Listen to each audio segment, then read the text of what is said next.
आतदेव नाम के एक ब्राह्मण थे, उनकी कोई संतान नहीं थी। उनकी पत्नी का नाम धुंधवी था।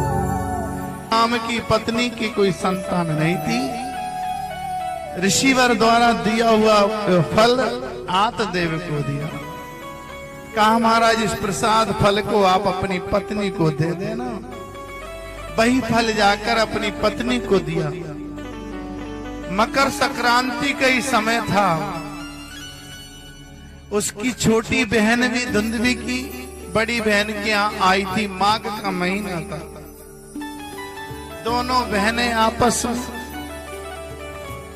चर्चा करने लगी कि बहन मेरे कोई पुत्र नहीं है। छोटी बहन ने कहा अरे बहन जी मेरे 8-10 पुत्र हैं, तुम क्यों चिंता करती हो? अब जो पुत्र होगा वो तुम रख लेना। आपस में माताएं दोनों बहनें बातें करी। आतदेव ब्राह्मण वो फल देकर चले गए। जो फल दिया था तो वो गाय को फल दे दिया। उनके घर में जो गाय थी वो भी नहीं जनती थी। जो भी तुलसी का वृक्ष लगाए वो सूख जाए, दीपक जलाए घी छोड़ दे बुझ जाए। जो गाय लाए दोबारा जनने को तैयार नहीं, ऐसा श्रापित वो धुंधवी का परिवार।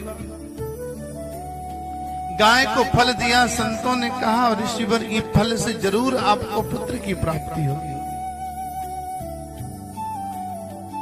परंतु सने जिसका समय कुमति में जब बदल जाता है तो लाग बचन धूप जतन करो। जिसका समय कुमति में होता तो कोई चीज कम नहीं होती। समय आने पर उसी गाय से 9 महीने बाद गोकर्ण भगवान का जन्म होता है। बोलो गोकर्ण भगवान की जय हो। और छोटी बहन के जब संतान हुई तो वो बड़ी बहन ने नाटक किया, अपने पति से छल किया और सिर बांध कर सो गई। पति आए कि पुत्र हुआ, तो पति तो बेचारे भोले वाले थे। पंडित जी ठीक है, अच्छी बात है, खुशियां मनाने लगे। बड़े संतों को दान देने लगे और दान से भी रोकने लगी धुंधवी। कहा इतना दान क्या करोगे? पहले संतान नहीं थी, अब तो घर में संतान हो गई। संतान की चिंता कर रहे हो कि दान दे रहे हो? जो पत्नी अपने पति को दान देने से रोकती है वो धुंधवी के परिवार की है। अगर पति की इच्छा हो कि दान दें और पत्नी के रुको, इतना नहीं है। वो पत्नी धुंधवी की फैमिली परिवार से है।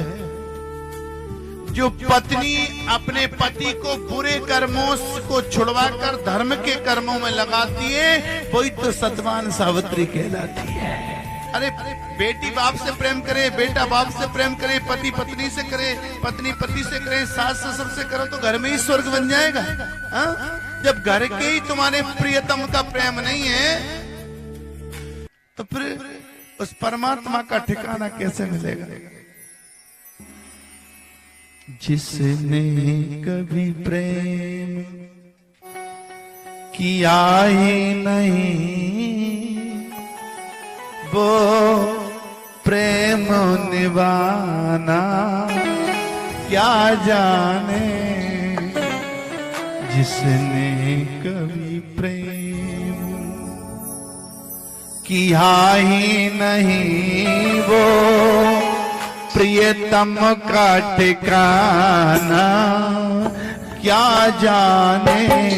जिसने कभी प्रेम किया ही नहीं वो प्रियतम का ठिकाना क्या जाने।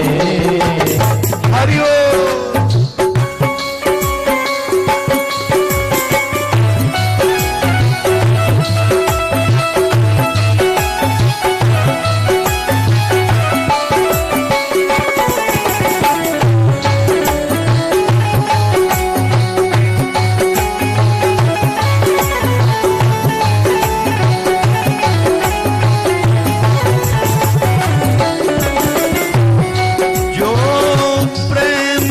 गली में आए नहीं जो प्रेम गली में आए नहीं, जो प्रेम गली में आए नहीं, जो प्रेम गली में आए नहीं, प्रिय तब का ठिकाना ना जाने।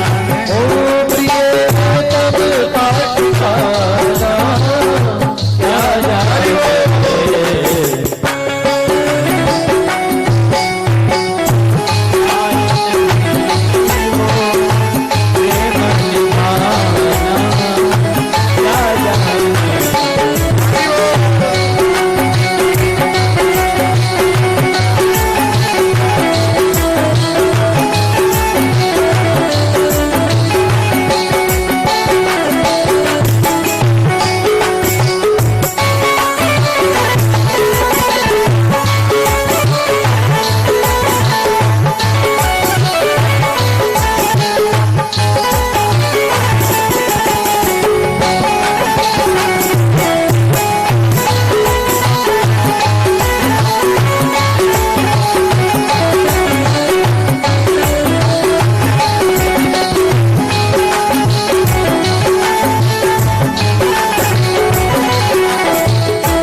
ठिकाना क्या जाने जो प्रेम गली में आए नहीं वो प्रेम दीवाना क्या जाने जो प्रेम गली में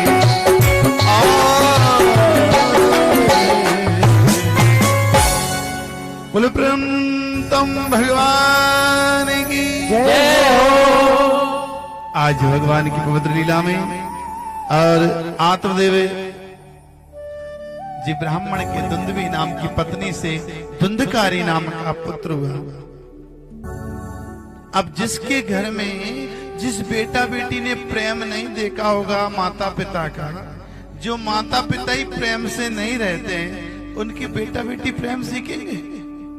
हाँ? जैसे माँ का स्वभाव होगा, जैसे प्रथम गुरु कौन है बालक का? माँ। अब माँ का स्वभाव जैसा होगा, जिसकी माँ धुंधवी जैसी हो, उसका बेटा कभी भगत बने? जिसके माता पिता के जो आचरण होते हैं ना, ऐसे ही संतान भी आचरण होते हैं। धुंधकारी पुत्र बड़ा हुआ, बच्चों के साथ लड़ने झगड़ने लगा, अकेला था और ब्राह्मणों से उसके पंचांग दिखवाया। पोती कहा महाराज तुम्हारे पुत्र तो हुआ है, पर ये पुत्र जो है बहुत ही निठुर रहेगा और ये थोड़ा कुकर्मी भी रहेगा और इसका नाम जो है वो धुंधकारी नाम रखा जाएगा और ये प्रेत बनेगा। आत्मदेव तो पंचांग की ये पूरी जन्म पत्रिका की बात सुनकर पंडित जी की और घर से निकल गए। अगर बेटा हुआ वो भी ऐसा खतरनाक, बड़ा हुआ सोना चांदी घर से ले गया और धीरे धीरे बेश्याओं के यहाँ जाने लगा, जुआ खेलने लगा। जो ताश खेलता है, जुआ खेलता है, मदरा पीता है, पर घर में जाता है, घर के लोगों को कष्ट देता है, दूसरों को लोगों को सुख देता है, उसका नाम क्या बताओ? उसका नाम है धुंधकारी। चाहे वो किसी का भाई हो, चाहे किसी का पति हो, चाहे किसी का बेटा हो। जो घर को दुख देकर दूसरे को कुकर्मों में जाता है, जो निष्ठा है, जो दूसरे की परिस्थितियों पर चीख मारता है, दूसरे की बहन बेटियों को चिढ़ाता है और दूसरे के घर बिगाड़ता है, वो धुंधकारी पैदा हुआ है। वो भले पति बन गया, भाई बन गया, बेटा बन गया, पर धुंधकारी जैसी जिसके अंदर है, वो स्वभाव बेटा बन के तो आया है, वो विनाश के लिए आया। बेश्याओं का एक दिन माँ ने मना किया तो माँ धुंधकारी ने अपनी माँ धुंधवी को कुएं में डाल दिया। धक्के देके आत्मदाह संस्कृत। सोना चांदी ले माँ प्रेत हो गई, वो डाकिन बनी, प्रेत भूतनी बन गई। बेश्याओं ने कहा तुम्हारे घर में कितने सदस्य धुंधकारी बताओ? धुंधकारी ने कहा अरे हम तो अकेले हैं। दो चार बेश्याओं ने जाकर घर में जाके कब्जा कर लिया, सोना चांदी ले लिया और धुंधकारी को खटिया से बांधकर चूल्हे की जलती हुई लकड़ियों से धुंधकारी को इतना मारा कि धुंधकारी का भी नाम सत। बेश्या प्रेम किससे करती? धुंधकारी से। धुंधकारी की जो माया से प्रेम करती है, जो पैसा से प्रेम करती है, वो बेश्या है। बेश्या किसी के शरीर से प्रेम नहीं करती, बेश्या किसी के कुल से, खानदान से प्रेम नहीं करती, बेश्या किसी की मर्यादा से प्रेम नहीं करती। बेश्या जो होती है वो पैसे से प्रेम करती, धन से प्रेम करती। धुंधकारी के धन से प्रेम किया। धुंधकारी का नाम राम। मकान पर बेश्याओं ने कब्जा कर लिया। समय आने पर कर अब आत्मदेव भगवान गायत्री मंत्र का जप करें। जैसे कि हमारे एक पंडित जी 18,000 श्लोकों का पाठ चल रहा है, भागवत का गायत्री गीता पाठ चल रहा है, गायत्री के जप चल रहे हैं। जितना पूजन जप तप हो जाए, जितना सेवा हो जाए पितरों की, वो कोई कम नहीं है।